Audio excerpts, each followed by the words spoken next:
ये वास्तु की उत्पत्ति कहाँ से हुई? उत्पत्ति तो इंडिया से ही हुई थी। तो सर ये बताइए कि वास्तु के हिसाब से घर किस तरह से बनवाना चाहिए? यानी कि 5 तत्व होते हैं, यानी कि जो हमारे 5 तत्व हैं, जैसे कि धरती, जल, वायु, अग्नि और आकाश, हाँ जी, ठीक है? उनका बैलेंस होना बहुत ज़रूरी है। कस्टमर फ्लो रहेगा। हाँ, मनी, अपॉर्च्युनिटी और क्या चीज़ होती है? कस्टमर आया है तो फिर मनी फ्लो तो रहेगा ही। हम लोगों को जब हम कभी किसी का वास्तु करने जाते हैं, तो हमें धक्का-सा लगता है। तो पता चल जाता है कि यहाँ पे नेगेटिव एनर्जी है। जो भी वास्तु को स्वीकार नहीं करेगा, अपनी ज़िंदगी में एप्लीकेबल नहीं करेगा, वो सुख समृद्धि नहीं पाएगा। उसके घर में रोग आ जाएगा, मृत्यु का वास होगा, वो हर तरह से परेशान होगा।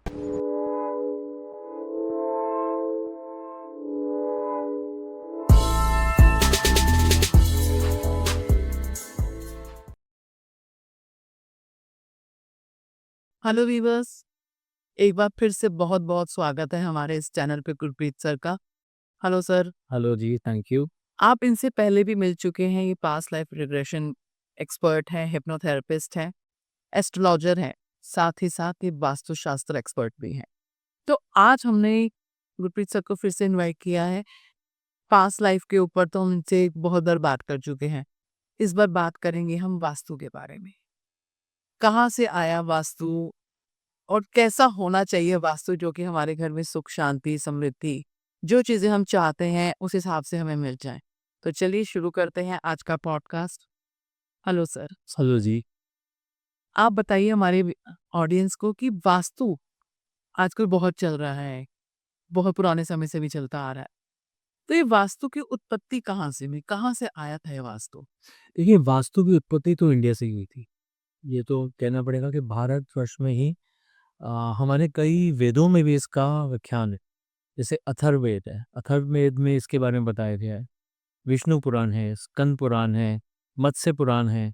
ऐसे कई सारे वेद हैं, ऐसे कई सारे पुराण हैं जिनमें इन इसके बारे में विस्तार में बताया गया है। अब कुछ हिस्सा अथर्ववेद में से ले लिया, कुछ विष्णु पुराण में से ले लिया, कुछ स्कंद पुराण में से ले लिया, कुछ मत्स्य पुराण में से ले लिया। तो ये हर चीज़ में से हर हर पुराण में से लेकर उसको एक अलग से एक स्टडी बना दी गई। तो इसके पीछे बहुत बड़ी कहानी है। इसके पीछे महादेव, भगवान महादेव का बहुत बड़ा रोल है। आपने कहा कि इसके पीछे एक बहुत बड़ी कहानी है। जी। तो बताइए क्या कहानी है? लोग बहुत एक्साइटेड होंगे कि क्या कहानी है वास्तु के पीछे? हुँ। देखिए, हमने बहुत बार जब भी हम वास्तु की बात सुनते हैं तो हम वास्तु पुरुष की बात भी करते हैं, ठीक है? एक एक ग्राफ सा हमारे सामने आ जाता है जिसमें कि हम देखते हैं कि एक एक मनुष्य है जो कि उल्टा लेटा हुआ है, ठीक है? और वो मनुष्य आया कहाँ से? वो कैसे उत्पन्न हुआ? तो इसके पीछे एक बहुत बड़ी कहानी है जिसका उल्लेख जो है वो मत्स्य पुराण से मिलता है। तो इसकी कहानी इस प्रकार है कि एक बार अंधकासुर और महादेव के बीच में बहुत युद्ध होता है। तो जो युद्ध हो रहा होता है उस दौरान महादेव के पसीने की जो बूंदें होती हैं, उनमें से कुछ बूंदें जो है वो पृथ्वी पे गिरती हैं। उसी पसीने से एक विचित्र से प्राणी का जो है जन्म होता है। अब वो जो प्राणी होता है वो बहुत ही ज़्यादा भूख प्यास से तड़प रहा होता है। ठीक है, आप समझ सकते हैं कि एक जब वॉर चल रही होगी तो उस दौरान क्या होगा कि आपकी एनर्जी बहुत एग्ज़ॉस्ट होती है और जो पसीना निकला है वो एक एग्ज़ॉस्टिव पसीना निकला है। कितना ज़बरदस्त युद्ध रहा होगा। अब उस दौरान क्या हुआ कि वो प्राणी जो था वो भूख प्यास से मर रहा था। तो उसने देखा कि चारों ओर ना खून ही खून है। तो उसने उस खून का यानी कि रक्तपान करना शुरू किया, यानी कि खून को पीना शुरू किया। अब वो जो खून पीता रहा, ठीक है, तो उसकी भूख खत्म तो हो नहीं रही थी पर उसे लग रहा था कि मैं कुछ पी रहा हूँ, कुछ खा रहा हूँ, कुछ पी रहा हूँ, मेरे अंदर एनर्जी जा रही है। पर सारा का सारा जितना भी रक्त बहा हुआ था, सारा का सारा पीने के बाद भी उसे ये लगा कि मैं तो अभी भी एग्ज़ॉस्टेड हूँ, मैं तो अभी भी अपने आप को तृप्त नहीं कर पा रहा हूँ। तो ऐसे में उसने क्या किया, उसे मालूम था कि मेरी उत्पत्ति तो महादेव के पसीने से हुई है, ठीक है? हूँ तो मैं महादेव का ही अंश, तो फिर क्यों ना मैं महादेव से इसके बारे में पूछूँ। तो उसने क्या किया कि उस विचित्र प्राणी ने महादेव की तपस्या शुरू की। तो हमारे भोलेनाथ जो है वो तो बड़ी जल्दी मान जाते हैं। तो वो जब प्रकट हुए तो उन्होंने आकर मुझसे पूछा कि हाँ, बताओ क्या चाहते हो? तो उन्होंने कहा कि महादेव, मैं बहुत भूखा हूँ, बहुत प्यासा हूँ, मुझे और रक्तपान करना है। तो क्या मैं धरती पे जो प्राणी रहते हैं उनका भी रक्तपान कर सकता हूँ? अब भोलेनाथ ने तो उस समय कह दिया तथास्तु, पर ये कैसे हो सकता है? तो क्या हुआ कि वो जो विचित्र प्राणी था वो धरती पर आता है और सबको मार काट कर बस उनका रक्त पीना चाहता है। पर ये हमारे देवी देवता जो है वो अलाउ नहीं करते। अब ये मत सोचिए कि देवी देवता जो है वो उनसे ज़्यादा पावरफुल है, नहीं ऐसा कुछ नहीं है। पर हाँ, देवी देवता उस समय उनको रोक सकते थे, तो उनको रोकते हैं। तो वो क्या करते हैं कि उनको पीछे से यानी कि सर से यहाँ से पकड़ के उनको ज़मीन पे लगा देते हैं, दबा देते हैं अच्छे से, ठीक है? और वो जो आप उल्टा प्राणी देखते हैं, वो उसी प्रकार दबाया जाता है जिस प्रकार से हम वास्तु पुरुष में अपनी लैंड को देखते हैं कि उसमें नॉर्थ ईस्ट में सर है। तो ये जो हम देखते हैं वो चीज़ थी कि देवताओं ने उनको दबा दिया था। यानी कि जो जिस डायरेक्शन में वो पुरुष धरती पे गिरा, जी। उसी तरह से दिशाओं को निर्धारित किया गया। जी, बिल्कुल, उन्हीं दिशाओं से चीज़ों को निर्धारित किया गया। अब जब उनको दबा दिया गया, तो उसके बाद क्या हुआ कि वो प्राणी अब बना किससे था? महादेव का अंश था, तो उसे हरा तो सकते नहीं थे। और उसे दबाना इसलिए ज़रूरी था क्योंकि अगर वो उसको पीछे से आके दबाते नहीं, तो वो तो देवताओं का रक्त भी पी लेता, ठीक है? तो इसलिए पीछे से अटैक किया गया था।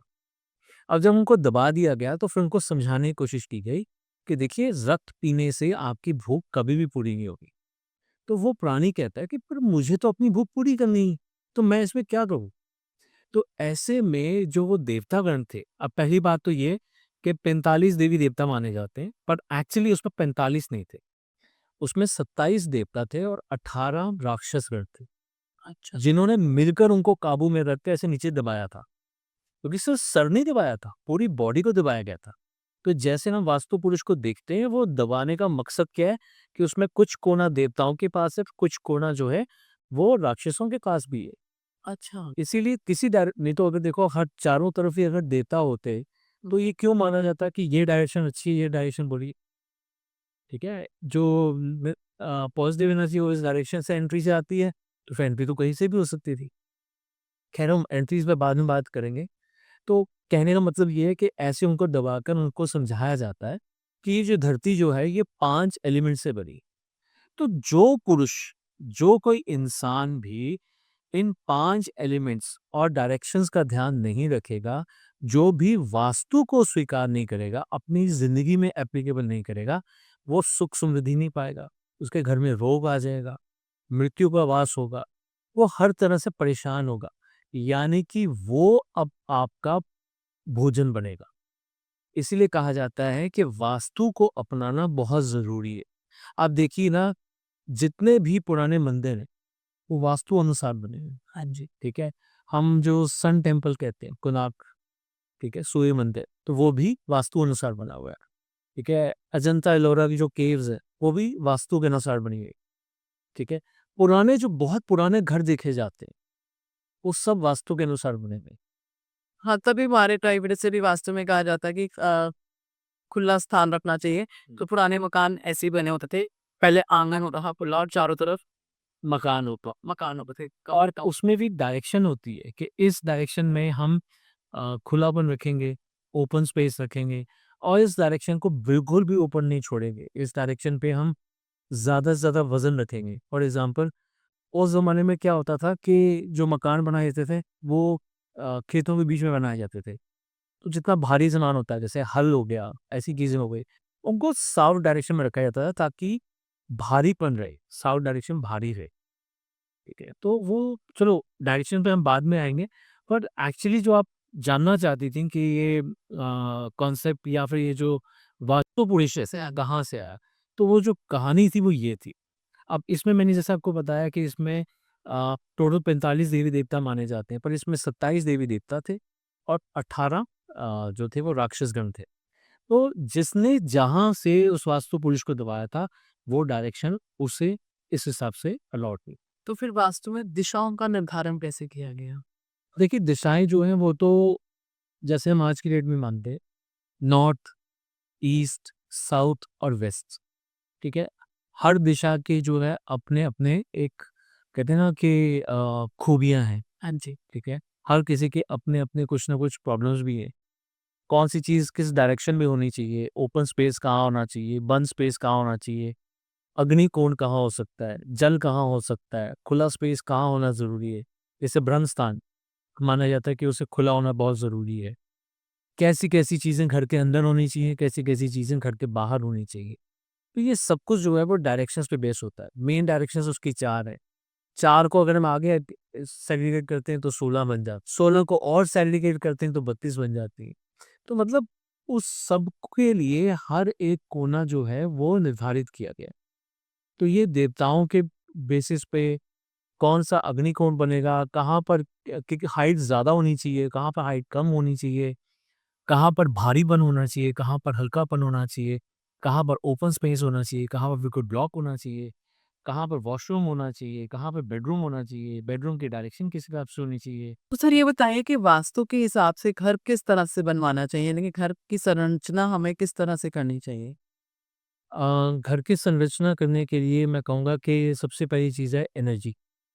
तो संरचना इस हिसाब से होनी चाहिए ताकि घर के अंदर ज़्यादा से ज़्यादा पॉजिटिव एनर्जी रह सके।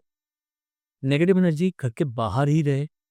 इसके अलावा जो दिशाएँ हैं, जिस चीज़ के लिए बनाई गई है, जिस चीज़ के लिए निर्धारित की गई है, उसी दिशा के हिसाब से आप अपनी चीज़ों को कर रखें। फॉर एग्ज़ाम्पल किचन अगर बोला गया अग्निकोण जो है साउथ ईस्ट है, तो दिशा कौन-सी होगी साउथ ईस्ट। साउथ ईस्ट में ही किचन होनी चाहिए, ठीक है? इसके बारे में आगे विस्तार में और बात करेंगे। उसके अलावा जो पंच तत्व होते हैं, यानी कि जो हमारे 5 तत्व हैं जैसे कि धरती, जल, वायु, अग्नि और आकाश, हाँ जी। ठीक है? उनका बैलेंस होना बहुत ज़रूरी है। बैलेंस कैसे होना? देखिए ब्रह्म स्थान को हमेशा घर का सेंटर प्लेस माना जाता है। यानी कि वो ओपन स्पेस होना चाहिए, यानी कि वो हो सकता है कि घर का सबसे खुला एरिया हो, ऊँचा एरिया हो, ऐसा हो सकता है। हुँ। तो हमें वो ओपननेस कहाँ ओपननेस होनी चाहिए, कहाँ क्लोज़ होना चाहिए, कहाँ पर कौन-सा एलिमेंट होना ज़रूरी है, कहाँ पर कई बार तो ऐसा भी किया जाता है कि आप ज़मीन में ये एलिमेंट को दबाइए। वो स्पेशली इसीलिए कहा जाता है ताकि वो उस एलिमेंट का अगर अभाव है, तो वो पूरा हो जाए। तो अगर हम इन 3 चीज़ों को मिलाकर संरचना करें, सबसे बड़ी बात है कि घर के आस-पास खंभा वगैरह ना हो, मंदिर ना हो, ऐसी चीज़ें ना हो। अब मंदिर से आप सोच सकते हैं कि अंदर के वास लोग कहते हैं कि हमारे आस-पास धार्मिक जगह हो तो अच्छा रहता है। उसके बारे में हम अलग से पूरी बात करेंगे। तो संरचना में बेसिकली जो देखा जाता है कि एनर्जी कैसी है, पॉजिटिव एनर्जी अंदर रहे, बाहर नेगेटिव एनर्जी रहे। मतलब नेगेटिव एनर्जी आपके आस-पास वैसे तो नहीं होनी चाहिए, बट अगर हो भी तो घर के बाहर ही रहे। इसके अलावा एलिमेंट्स जो हैं वो 5 एलिमेंट जो है वो पूरी तरह से हर जगह पे होने चाहिए जो वो होने चाहिए। इसके अलावा जो दिशाएँ जिस चीज़ के लिए निर्धारित की गई, उस हिसाब से आपका घर बना हो। तो अगर ऐसा होता है तो आपके घर में सुख समृद्धि, शांति हर तरह से सुख सुविधाएँ हर तरह की रहेंगी। यहाँ हम बात करते हैं सारी दिशाओं के बारे में कि दिशाएँ जैसे आपने कहा कि दिशाओं के हिसाब से हमें चीज़ें करनी चाहिए। तो हम ह थोड़ा-थोड़ा-सा बताने की कोशिश करेंगे ऑडियंस को कि खुद से लोग जान पाएँ कि उनके लिए कौन-सी दिशा में क्या सामान रखना सही है। देखिए अगर हम डायरेक्शंस की बात करें तो मोटे-मोटे तौर पे 4 मेजर डायरेक्शंस हैं, ठीक है? अब नॉर्थ दिशा को माना जाता है मनी और अपॉर्चुनिटी के लिए। जब कभी भी आप बिज़नेस की बात देख लीजिए, ठीक है? अगर बिज़नेस किया जाता है, तो माना ये जाता है कि आपका जो फेसिंग है, वो नॉर्थ फेसिंग होनी चाहिए। आप नॉर्थ की तरफ फेस करके बैठिए, उससे आपको ज़्यादा अपॉर्च्युनिटी मिलेगी। अब इसका ना एक छोटा-सा मैं पहलू बताता हूँ आपको। अब एक चीज़ को नोटिस कीजिएगा, sun rises from the east, ये कहा जाता है, पर actually sun rises from the east ये लंदन के हिसाब से, जीएमटी के हिसाब से। हमारे लिए, हम इंडियंस के लिए हमारा सन जो है वो नॉर्थ ईस्ट डायरेक्शन से राइज़ करता है, ठीक है? तो जब वो राइज़ करता है तो अब देखिए धरती तो घूम रही है, ठीक है? तो क्या हुआ नॉर्थ ईस्ट से राइज़ किया, उसके बाद कुछ समय वो ईस्ट में आया, फिर उसके बाद वो ज़्यादातर समय north south east, south, south west और फिर वेस्ट पे चला जाता है, फिर वो चला जाता है सनसेट हो जाता है। यानी कि नॉर्थ की तरफ सबसे कम रहता है। जब नॉर्थ की तरफ सबसे कम रहेगा तो क्या होता है आप इंडिया में क्या है कि जितना भी ठंडा एरिया है ना, वो नॉर्थ इंडिया में है ज़्यादातर। बीच-बीच में और भी हिल स्टेशंस हैं, पर ज़्यादा हम बात करते हैं कि हमारा जो इंडिया है वो ज़्यादातर प्लेन एरिया में आता है, राइट? अब क्या होता है गर्मी यहाँ खूब पड़ती है, ठीक है? अब कभी कोई ग्राहक आता है ना, तो किसी दुकान पे खड़ा होता है, तो जब साउथ की तरफ होगा तो क्या होगा कि उसको हर वक़्त धूप पड़ती रहेगी। वो उस दुकान पे ज़्यादातर खड़ा नहीं होगा। बात को समझ रही हैं आप? मान लीजिए कि एक ये दुकान है और एक ये दुकान है। इस दुकान पे यहाँ से सनलाइट पड़ रही है, तो यहाँ पर आके जो इंसान खड़ा होगा वो कहेगा कि 2 मिनट 3 मिनट के अंदर अंदर फटाफट मेरे को जो सामान चाहिए दे दो, मैं यहाँ से जाऊँ, क्योंकि यहाँ खड़े खड़े देर भी लग रही है। और वही इंसान अगर इस दुकान पे जाएगा, क्योंकि सन तो इधर, तो यहाँ से जब पड़ रही है तो यहाँ पर इस तरह उसके छाया है, ठीक है। तो यहाँ पर जो इंसान खड़ा है ना, उसको अगर 5 मिनट लग भी जाएंगे ना तो रिलैक्स रहेगा। देखना उसे ढूंढ पाएगा, समझ पाएगा कि मुझे इसीलिए कहा जाता है कि नॉर्थ की तरफ अगर आप काम कर रहे हैं तो आपको अपॉर्चुनिटीज ज़्यादा मिलेंगी, मनी फ्लो ज़्यादा होगा। उससे क्या होता है कि आपका को जो खड़ा होगा, हो सकता है 4 चीज़ें लेने आया था, 2 चीज़ें और ले जाए, क्योंकि उसके पास टाइम ज़्यादा होगा, ठीक है। तो वो जल्दबाजी नहीं दिखाएगा, जब जल्दबाजी नहीं दिखाएगा आपके पास मनी आया ना, तो इसीलिए कहा जाता है कि हाँ, नॉर्थ जो है एक दिशा इस काम के लिए बहुत कस्टमर फ्लो रहेगा। हाँ, मनी अपॉर्चुनिटी और क्या चीज़ होती है, कस्टमर आया है तो फिर मनी फ्लो तो रहेगा ही। अब इसके बाद बात करते हैं ईस्ट डायरेक्शन की।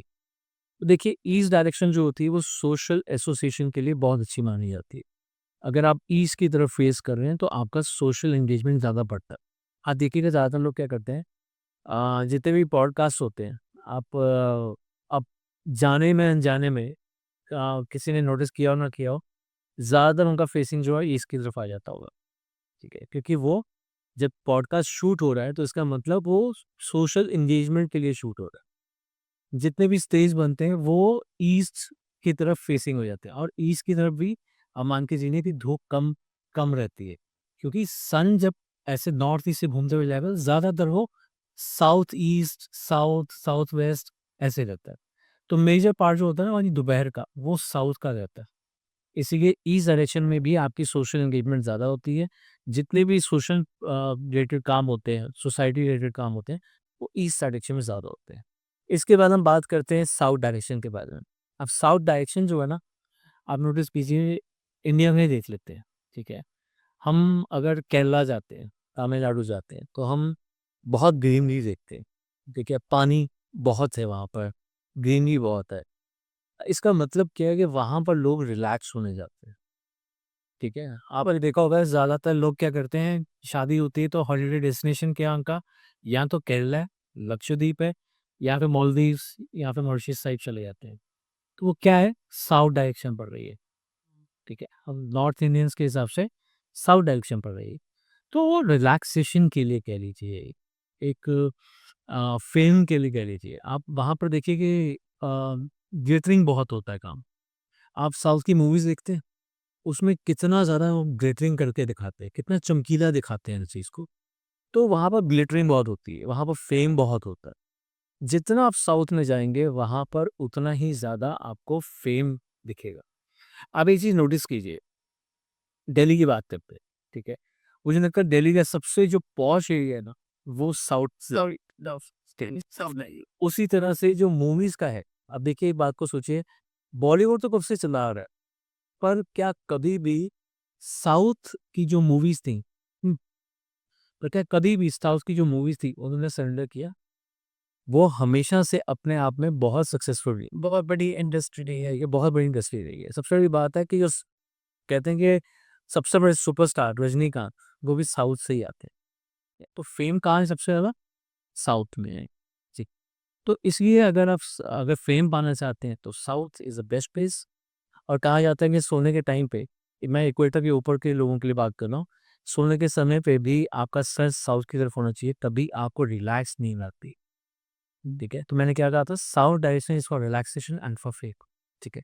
और वेस्ट, आपने वेस्ट की बात की तो वेस्ट के बारे में बात करते हैं, तो गेन और प्रॉफिट की बात है। जितना भी गेन और प्रॉफिट होता है वो वेस्ट डायरेक्शन में ज़्यादा होता है। आप वेस्ट में अगर आपका अ, जैसे गोडाउन होता है, ठीक है? तो आपका क्या है कि माल रखा हुआ है, पर उसका इनफ्लो आउटफ्लो दोनों चलता जा रहा है। अगर इनफ्लो आउटफ्लो चल रहा है इसका मतलब आपका बिज़नेस वर्किंग में है, ठीक है? ऐसा तो नहीं हो सकता ना कि माल रखे रखो तो प्रॉफिट आ जाएगा, नहीं आएगा। और अगर माल है ही नहीं, तो फिर बेच क्या रहे हो भैया? फिर प्रॉफिट कहाँ से आएगा? तो इनफ्लो आउटफ्लो अगर आपको बिज़नेस पॉइंट ऑफ व्यू से देखना है, तो वेस्ट डायरेक्शन सबसे बेस्ट मानी जाती है, ठीक है? तो हर डायरेक्शन का अपना-अपना एक रोल है। तो अगर आपको गेन या फिर प्रॉफिट की बात करनी है, तो उसके लिए वेस्ट डायरेक्शन देखी जाती है। यानी कि कोई भी डायरेक्शन खराब नहीं है, सिर्फ उनके रोल अलग-अलग बँटे हुए हैं। ओके। मुझे आपने जैसे बताया तो बहुत अच्छे से समझ में आया कि नॉर्थ डायरेक्शन हमारे लिए जो क्या है, मनी के लिए हो गई, ईस्ट हमारी सोशल एरिना को दिखाती है, साउथ हमारा जो है रिलैक्सेशन को दिखा रहा है और वेस्ट हमारा गेन्स एंड प्रॉफिट को दिखा रहा है। जी, डेफ़िनेटली मुझे लगता है कि ऑडियंस को भी समझ में आया होगा कि ये 4 डायरेक्शंस हमें क्या-क्या चीज़ें दिखा रही हैं। सबसे बड़ी बात मैं एक एक चीज़ और ऐड करना चाहूँगा। देखिए क्या होता है, डायरेक्शंस की इन्फॉर्मेशन तो आपको शायद गूगल से भी मिल जाएगी, ठीक है? सबसे बड़ी चीज़ होती है कि जब ये प्लॉट लिया जाता है ना, मकान बनाने के लिए, तो सबसे पहले तो वो मकान ही बनता है, घर बाद में बनता है। बिल्कुल। ठीक है? अब जिसको घर के पर्पज़ से लेना है ना, कि मुझे यहाँ पे अपनी फैमिली को रखना है, मेरी फैमिली यहाँ रहेगी, मैं यहाँ रहूँगा। सबसे पहले उसके लिए ज़रूरी क्या होता है कि उस भूमि की एनर्जी के, ठीक है? अब जैसे फॉर एग्ज़ाम्पल मैंने आपको बोला कि डायरेक्शंस की इन्फॉर्मेशन तो आपको गूगल से मिल जाएगी। पर गूगल क्या कर रहा है? वो तो आपको बता रहा है ये साउथ ईस्ट में ये रख लो, नॉर्थ ईस्ट में ये रख लो, सब नॉर्थ वेस्ट में ये रख लो, नॉर्थ में ऐसा कर लो, साउथ में ऐसा कर लो, वेस्ट में ऐसा कर लो। वो ये बता रहा है। पर क्या कोई आपको बता सकता है कि जो आप प्लॉट ले रहे हैं, उसकी एनर्जी कैसी है? इसीलिए कहा जाता है कि एक वास्तु एक्सपर्ट को बुलाने से बताएगा वो भी आपको डायरेक्शंस ही, पर कम से कम वो आने के बाद आपको उस भूमि की एनर्जी के बारे में बताएगा। उसके उसकी मिट्टी के बारे में बताएगा। इसके अंदर क्या अच्छा और क्या बुरा हो सकता है, वो बताएगा। और अगर कुछ ऐसी प्रॉब्लम है, तो घबराने की ज़रूरत नहीं है। उसके भी हर चीज़ के उपाय होते हैं। अब एक बात सोचिए ना, एक इंसान है, वो भी तो पंच तत्वों से बना है ना। जब एक इंसान को खाँसी लगती है, तो उसका भी इलाज है। जब एक इंसान के कहीं पे भी दर्द होता है या फिर मान लीजिए कि उसको हार्ट प्रॉब्लम होती है, तो उसका भी इलाज है। तो हर चीज़ का इलाज है। इसलिए अगर धरती की ऊर्जा कहीं पर नकारात्मक लग रही है और उसके ऊपर आप मकान बना रहे हैं सही डायरेक्शंस के साथ, तो वो अगर 100% आपको रिज़ल्ट मिलना चाहिए तो मुश्किल से 50% मिलेगा।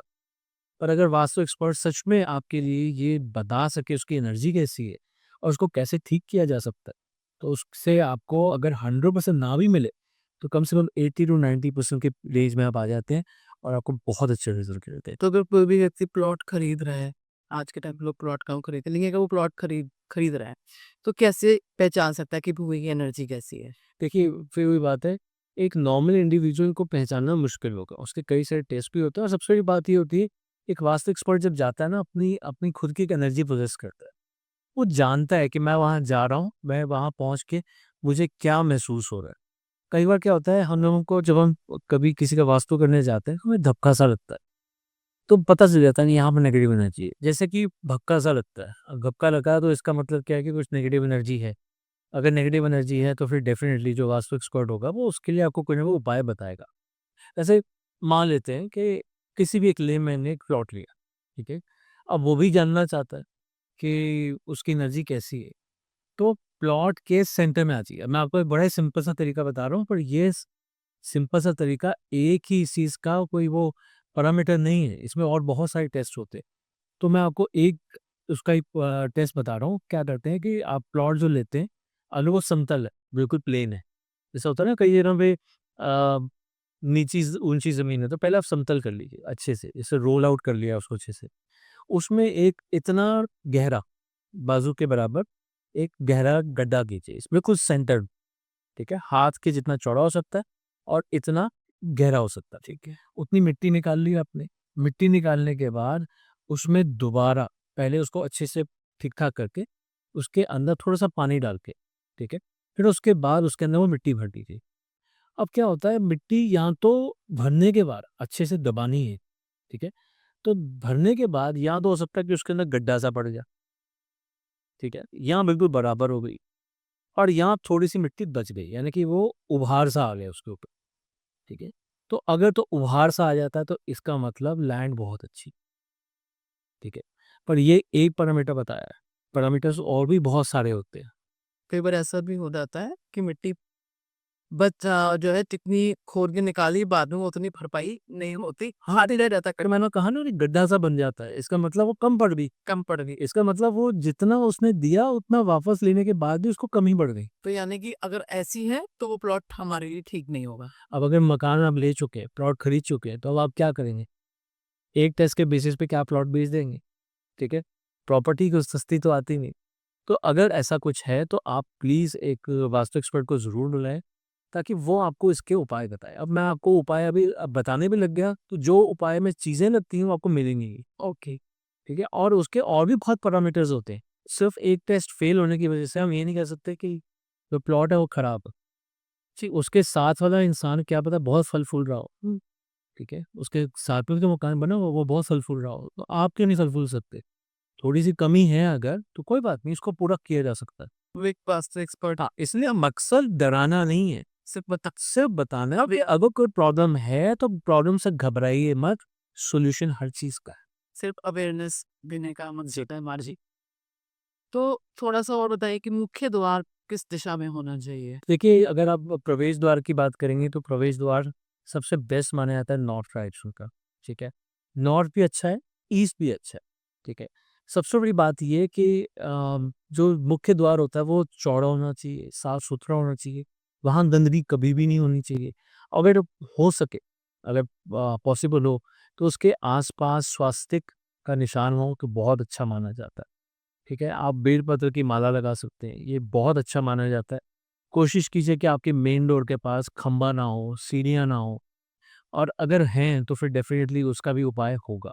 बट मैं आपको एक एक आइडियल सिचुएशन बता रहा हूँ कि आइडियली ऐसा होना चाहिए। मुख्य द्वार के बाद सबसे ज़्यादा इम्पोर्टेंट मुझे लगता है कि जो घर के अंदर चीज़ यूज़ होती है वो हमारी किचन है।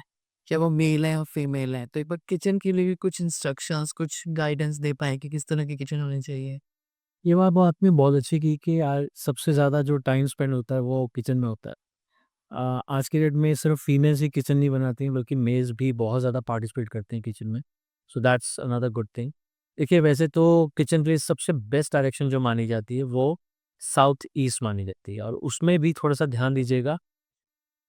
जब आप कुकिंग करते हैं, जब आप गैस पे काम करते हैं, तो उस समय अगर आपका फेस ईस्ट डायरेक्शन की तरफ है, ठीक है? मैंने साउथ ईस्ट का, तो आपके पास 2 कोने आ गए, ईस्ट का भी आ गया और साउथ का भी आ गया। तो अगर आप साउथ ईस्ट में किचन रखते हुए, ईस्ट की तरफ फेस करते हुए किचन बनाते हैं, यानी कि आप कुकिंग करते हैं, तो that is a best ideal situation. North की तरफ, अब किचन का एक नॉर्थ कोना भी होता है, नॉर्थ साइड भी होती है। तो उस तरफ अगर आपका पानी का है कि अब जैसे होता है ना डिश वॉशर वगैरह आपका उस तरफ लगा हुआ है, दैट्स द आइडियल प्लेस।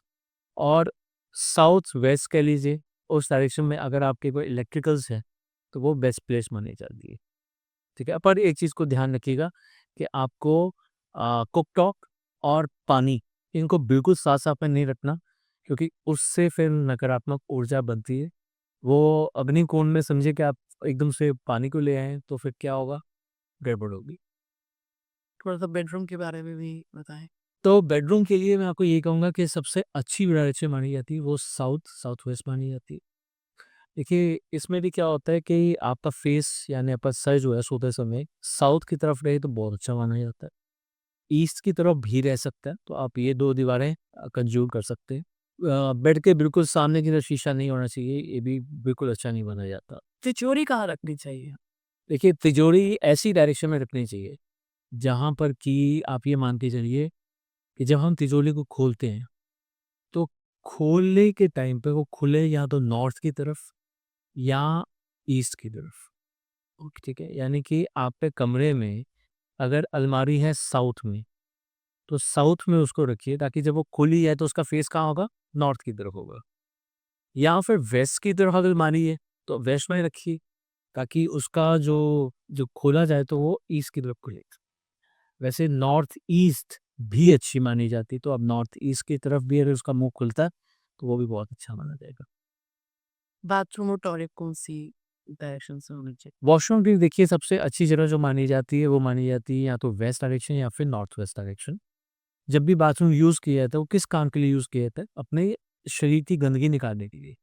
तो इसका मतलब ये है कि आपका उससे जो नेगेटिव एनर्जी है या फिर नेगेटिविटी है, वो वहीं पर निकलती है। नालियों के थ्रू बह जाती है। ज़्यादातर क्या होता है बाथरूम के पीछे शाफ्ट भी होती है, पर शाफ्ट इतनी क्लीन नहीं रह पाती। तो इसलिए ध्यान इस चीज़ का रखिए कि जब भी आप बाथरूम को यूज़ करते हैं, तो उसका दरवाज़ा बाहर निकलने के बाद भी बंद ही रखिए, उसको ओपन नहीं रखना चाहिए। हाँ, अगर आप ये समझते हैं कि उसके अंदर जो भड़ास सी होती है, वो निकल जाए, तो उसके लिए आपके पास वो होते हैं ना एग्जॉस्ट फैन होते हैं, आप वो चला सकते हैं। कुछ समय के बाद बंद कर दीजिए और ज़्यादा कोशिश कीजिए कि उसका दरवाज़ा हमेशा बंद ही रहे। पूजा घर कहाँ पे बने? बेस्ट डायरेक्शन मैंने क्या कहा, सन राइजेज़ फ्रॉम द ईस्ट सिर्फ़ जीएमपी के लिए, यानी कि यूके के लिए। हमारे लिए नॉर्थ ईस्ट, हमारे लिए सबसे अच्छी डायरेक्शन नॉर्थ ईस्ट है। आप नॉर्थ की तरफ, अगर आपके पास नॉर्थ ईस्ट की दीवार नहीं है, नॉर्थ की दीवार है तो नॉर्थ की कर सकते हैं, ईस्ट की दीवार है तो ईस्ट की भी कर सकते हैं। तो ये 3 डायरेक्शंस सबसे बेस्ट मानी गई हैं। यानी कि आप मान लीजिए कि आपका मंदिर जो है वो नॉर्थ ईस्ट पे है, तो इसका मतलब पीठ मंदिर की नॉर्थ ईस्ट की तरफ है, ताकि जब आप पूजा कर रहे हैं, तो आपका चेहरा नॉर्थ ईस्ट की तरफ जाए। सेम वाइज़ अगर ईस्ट की दीवार है आपके पास, तो आप उसकी मंदिर की पीठ जो है वो ईस्ट की तरफ रखें, ताकि आपका जो चेहरा है वो ईस्ट की तरफ, and same is the case with north. चलिए, आज आपने में ये काफ़ी चीज़ें बताई कि कौन-सी डायरेक्शंस किस चीज़ के लिए हैं, कहाँ हमारा बेडरूम होना चाहिए, कहाँ हमारा रसोई घर और कहाँ वॉशरूम। मेन-मेन चीज़ें हमने अपने व्यूअर्स को बताई। बहुत ही बेसिक चीज़ें इसी तरह से ही हाँ, बेसिक चीज़ें कवर की हैं। तो मैं एक बारी नॉर्मल ऑडियंस को या आप कुछ स्पेशल टिप्स देना चाहें जो उनके लिए ईज़ी रहा हो और वो अपने घर पे कर सकें? देखिए, एक तो मैं इसमें ये कहूँगा कि ये कोशिश कीजिए कि आपका मंदिर जो वो बेडरूम में ना हो, ठीक है? बेडरूम में भी ना हो और किचन में भी ना हो, ओके। ठीक है? तो ये एक तो वास्तु टिप ये होगी। दूसरी चीज़, घर के अंदर कोशिश कीजिए कि आप कोई कूड़ा-कबाड़ ना रखें। हम बहुत बार क्या करते हैं, अच्छा ये पैकिंग बच गई है, इसको सँभाल लेते हैं, कभी काम आएगी। वो कभी काम आएगी क्या होता है, वो मिट्टी में घूमती रहती है, वो जाले लगते रहते हैं और चीज़ें खराब होती रहती हैं। इनफैक्ट वो नेगेटिव एनर्जी का एक घर बन जाती है, ठीक है? तो इसलिए कोई कूड़ा, कोई कबाड़ घर में मत रखिए, बंद घड़ियाँ मत रखिए। टूटा हुआ कोई शीशा है, तो उसे बिल्कुल घर में मत रखिए, उसे जल्दी-जल्दी डिस्पोज़ कीजिए। इसके अलावा घर में हमेशा पॉज़िटिव एनर्जी रखने के लिए आप ये मान के रखिए कि आपको हमेशा नेगेटिव एनर्जी को दूर रखना। तो एक छोटा-सा कोई भी काँच का बर्तन ले लीजिए, जैसे डोंगा-सा होता है, उसमें पानी भर के उसमें थोड़ा सेंधा नमक डाल के आप हमेशा रखिए घर के अंदर, ताकि जितनी भी आपकी हवा के अंदर जो नेगेटिव एनर्जी आती है, वो उसी के अंदर दब जाए। इसके अलावा आप गुरुवार के दिन पीली चीज़ों का दान कर सकते हैं और साथ ही साथ में जो आपका मेन डोर है, मेन गेट है, जो एंट्रेंस है, वहाँ पर एक तोरण ज़रूर लगाइए। उससे भी बहुत अच्छा आपका जो एनर्जी है वो बहुत अच्छी होती है, और सारा खेल तो एनर्जी का है। वास्तु का मतलब ही यही है कि आप जहाँ रहते हैं, वहाँ की एनर्जी कैसी है, वहाँ के एलिमेंट्स कैसे हैं। तो अगर आप एनर्जी को पॉजिटिव रखेंगे तो हर चीज़ अच्छी होगी। कोशिश कीजिए कि सुबह और शाम 2 बार दिन में हर कमरे में, हर कोने में एक कपूर ज़रूर जलाया जाए। और पता है, कपूर जलाने के भी अलग-अलग माध्यम होते हैं। एक तो होता है कि हम कपूर को जलाते हैं, ऊपर से आग लगा देते हैं, तो वो काला धुआँ निकलता है। जबकि आप कोशिश कीजिए कि आजकल ना इलेक्ट्रिक उसके कपूर बर्नर्स आते हैं। उसमें जब कपूर रखा जाता है तो उससे सफ़ेद धुआँ निकलता है। वो आपको ऑक्सीजन का भी प्रवाह देता है, वो ज़्यादा ऑक्सीजन आपको देता है। तो अगर आप कपूर बर्नर में उसको जलाते हैं तो बहुत अच्छा रहेगा। कोशिश कीजिए हर कोने में आप कपूर बर्न जलाइए, ताकि घर के अंदर जो एनर्जी है उसका प्रवाह अच्छे से अच्छा रहे। और कोशिश कीजिए घर को ज़्यादा कंजस्टेड मत कीजिए। जितना हो सके सामान भी, हर चीज़ आपके सुख-सुविधा अनुसार होनी चाहिए, पर इ इस हिसाब से हो ताकि आपको घर में चलने की स्पेस भी मिले। क्योंकि अगर आप ही के लिए चलने की स्पेस नहीं, तो फिर एनर्जी की चलने की स्पेस कहाँ से आएगी? बिल्कुल। चलिए, आज का पॉडकास्ट यहीं तक। बहुत अच्छी जानकारी मिली हमें आज वास्तु के बारे में। बिल्कुल सिंपल सी भाषा में सर ने हमें समझाया। आपको कैसे लगी ये जानकारी हमें कमेंट बॉक्स में ज़रूर बताइएगा और अगर आपके कुछ सुझाव हो तो वो भी हमें दीजिएगा। चलिए, मिलते हैं हमारे नेक्स्ट पॉडकास्ट में।